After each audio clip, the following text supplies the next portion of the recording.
Assalamualaikum warahmatullahi wabarakatuh. Perkenalkan, nama saya Ukti Romadana, NIM 2107112365.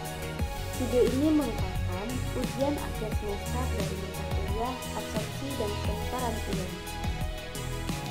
Apakah kamu pernah bertanya-tanya bagaimana filter air bisa menyerap kotoran atau bagaimana silika gel menjaga kelembapan di dalam kemasan?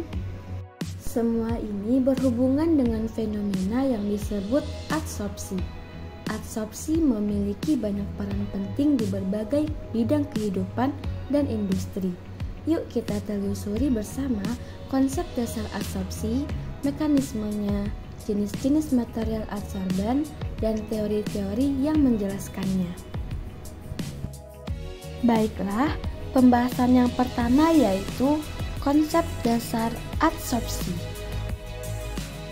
Adsorpsi adalah proses di mana molekul gas atau cairan yang disebut adsorbat menempel pada permukaan padatan atau cairan yang disebut adsorban. Berbeda dengan absorpsi yang melibatkan penyerapan ke dalam seluruh volume material, sedangkan adsorpsi hanya terjadi di permukaan. Contoh adsorpsi dalam kehidupan sehari-hari yaitu filter air rumah tangga. Ketika air keruh melewati filter karbon aktif, polutan seperti klorin dan bau tak sedap akan menempel di permukaan karbon aktif. Video berikut ini merupakan air kotor yang melewati filter. Contoh adsorpsi selanjutnya yaitu silika gel. Pernah melihat kantong kecil berisi butiran silika gel di dalam kemasan sepatu atau elektronik? Butiran ini menyerap kelembapan udara untuk mencegah kerusakan produk. Contoh adsorpsi selanjutnya yaitu masker gas. Masker gas menggunakan karbon aktif untuk menyerap gas beracun dari udara, sehingga kita dapat bernafas dengan aman. Pembahasan selanjutnya yaitu mekanisme adsorpsi. Yang pertama adalah adsorpsi fisik atau vivisection. Pada mekanisme ini, molekul menempel pada permukaan adsorban melalui gaya tarik-menarik lemah yang disebut gaya van der Waals. Ciri-ciri vivisection diantaranya yaitu yang pertama, energi adsorpsi rendah. Yang kedua, terjadi pada suhu rendah. Yang ketiga, proses ini reversible atau dapat dibalik. Contoh vivisection sendiri yaitu gas nitrogen yang menempel pada permukaan karbon aktif di bawah suhu rendah. Mekanisme adsorpsi selanjutnya yaitu adsorpsi kimia atau chemisorption. Berbeda dengan vivisection, adsorpsi kimia atau chemisorption terjadi ketika molekul membentuk ikatan kimia dengan permukaan adsorban. Mekanisme ini lebih stabil dan membutuhkan lebih banyak energi. Ciri-ciri chemisorption sendiri diantaranya yaitu yang pertama, energi adsorpsi tinggi. Yang kedua, terjadi pada suhu tinggi. Yang ketiga, proses ini biasanya bersifat irreversible atau tidak dapat dibalik. Contoh chemisorption sendiri yaitu proses katalitik dalam industri seperti hidrogenasi minyak nabati menggunakan katalis nikel. Pembahasan selanjutnya yaitu jenis material adsorban. Jenis material adsorban yang pertama yaitu karbon aktif. Karbon aktif adalah salah satu adsorban paling umum. Dengan struktur berpori yang besar, karbon aktif sangat efektif untuk menyerap zat organik dari air atau udara. Contoh penggunaan karbon aktif diantaranya yaitu yang pertama, filter air minum. Karbon aktif akan menghilangkan klorin dan bau tak sedap pada air minum. Yang kedua, masker gas. Karbon aktif akan menyaring gas beracun dari udara, sehingga udara yang dihirup menjadi bersih. Jenis material adsorban selanjutnya yaitu zeolit.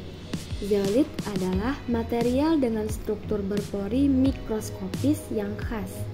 Zeolit memiliki kemampuan pertukaran ion dan sering digunakan untuk menyerap gas. Contoh penggunaan zeolit sendiri yaitu yang pertama, pengolahan gas alam. Zeolit akan menghilangkan karbon dioksida dan amonia pada gas alam. Yang kedua, deterjen ramah lingkungan.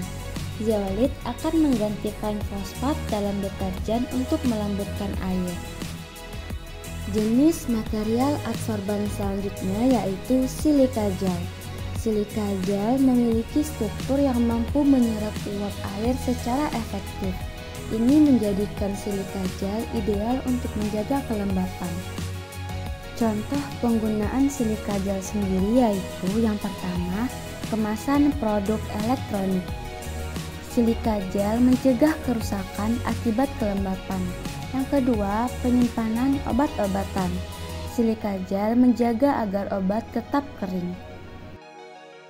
Pembahasan selanjutnya yaitu teori adsorpsi. Teori adsorpsi yang pertama yaitu isotherm Langmuir. Isotherm Langmuir menjelaskan adsorpsi pada permukaan homogen, di mana adsorbat membentuk lapisan tunggal. Teori ini diasumsikan bahwa setiap situs adsorpsi hanya bisa ditempati oleh satu molekul adsorbat. Berikut merupakan rumus Langmuir, yaitu Qa sama dengan Qmax dikali Kc per 1 ditambah Kc, di mana Qa merupakan jumlah adsorbat yang diadsorpsi dengan satuan miligram per gram. Qmax merupakan kapasitas maksimum adsorpsi dengan satuan miligram per gram. K merupakan konstanta Langmuir dengan satuan liter per miligram.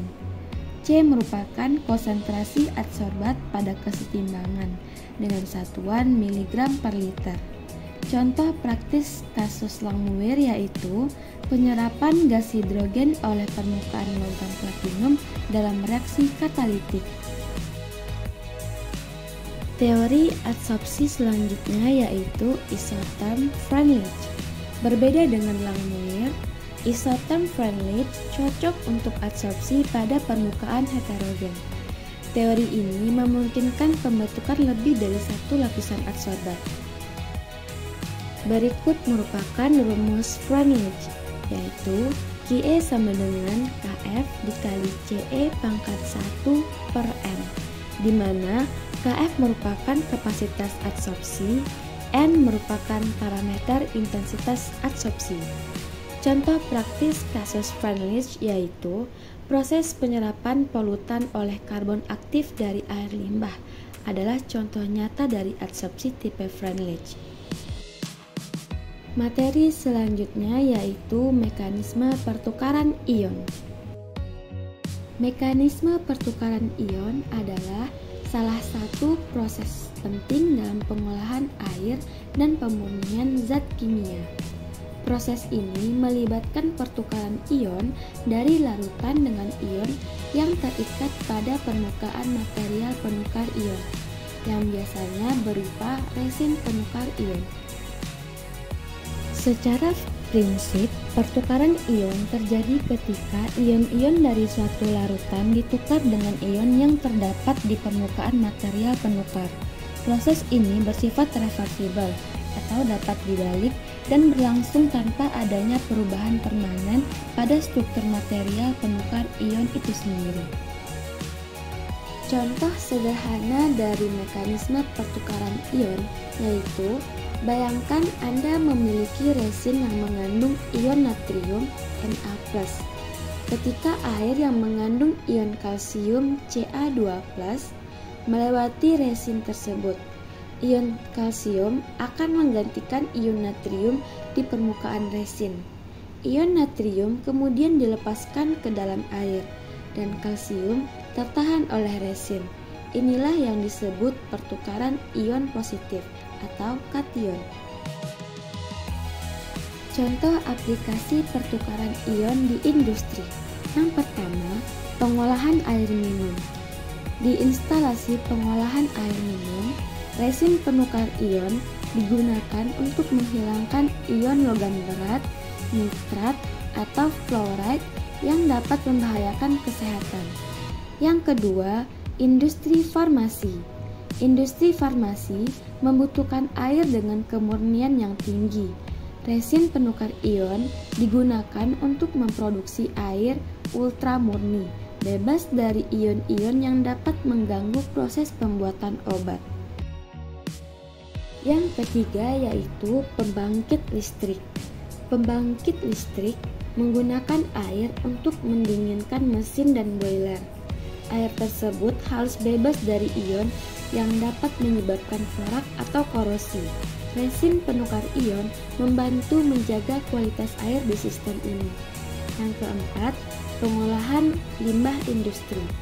Untuk mengurangi dampak limbah industri, pertukaran ion digunakan untuk menghilangkan ion logam berat seperti timbal Pb2+, merkuri Hg2+, dan kadmium Cd2+ dari air limbah sebelum dibuang ke lingkungan.